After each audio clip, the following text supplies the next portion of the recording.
ত্রয়োদশ জাতীয় সংসদ নির্বাচন সারা দেশ প্রস্তুত হচ্ছে একটি অবাধ, সুষ্ঠু ও গ্রহণযোগ্য নির্বাচনের জন্য। কি ভাবছেন সাধারণ মানুষ থেকে শুরু করে আগামী জনপ্রতিনিধিরা, সে কথা জানাতে ডিবিসি নিউজের ইলেকশন এক্সপ্রেস ছুটে যাচ্ছে সব সংসদীয় আসনে। আজ আছে সংসদীয় আসন 170 মানিকগঞ্জ 3-এ।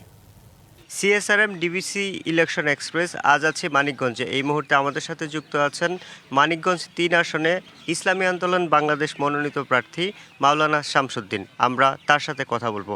তো আপনি তো এই আসনে নির্বাচন করছেন, কেন নির্বাচনের মাঠে আসলেন আপনি?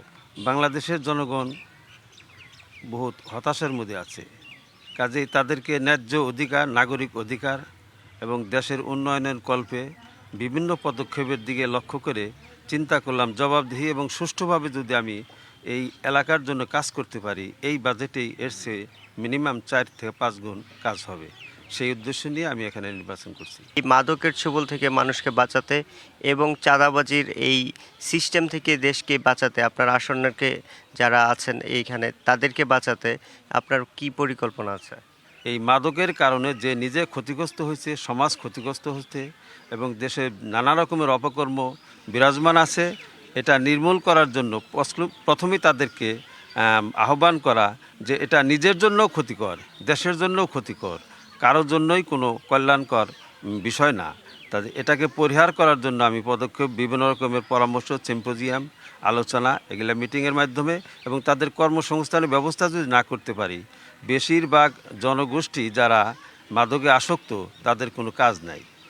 তারা বিভিন্ন দলের কর্মী হইয়া ঘুরে আর বিভিন্ন রকমের অপকর্ম করে দলেরও দুর্নাম করে, দেশেরও ক্ষতি করে, নিজেও ক্ষতিগ্রস্ত হয়। শিক্ষা ব্যবস্থা পরিবর্তনে আপনার কি ভূমিকা থাকবে?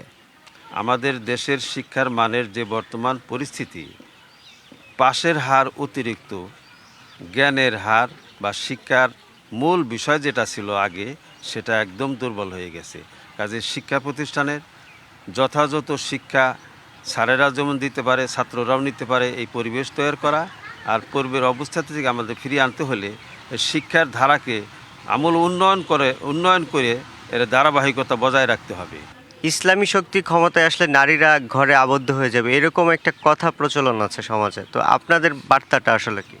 স্বর্ণযুগ বলা হয় হজরত উমর রাদিয়াল্লাহু আনহু, সেখানেও আপনার দেখতে পাই যুদ্ধের মাঠেও নারীদের অবদান ছিল, অফিস আদালতেও অবদান ছিল। এখন বর্তমান যে সমস্ত দেশগুলা ন্যূনতম স্বাভাবিকভাবে কম হলেও ইসলামী আদর্শ তারা বাস্তবায়ন করছে, সেখানেও কিন্তু নারীদের বিভিন্ন সেক্টরে কাজের, ভূমিকার এবং অবদানের যথেষ্ট সুযোগ দিয়েছে। আসলে নিজে নারী তার স্বকীয়তা রক্ষা করে সে সব কিছুই করতে পারে, এমনকি সেনাবাহিনীতেও থাকতে পারে। আমাদের সাথে যুক্ত হওয়ার জন্য আপনাকে অসংখ্য ধন্যবাদ। সিএসআরএম ডিবিসি ইলেকশন এক্সপ্রেস আজ সারাদিন থাকবো মানিকগঞ্জ জেলায়। পরবর্তী সংবাদে আমরা নতুন কোনো প্রার্থী নিয়ে আপনাদের সামনে হাজির হব। ততক্ষণ আমাদের সাথে থাকুন, ভালো থাকুন।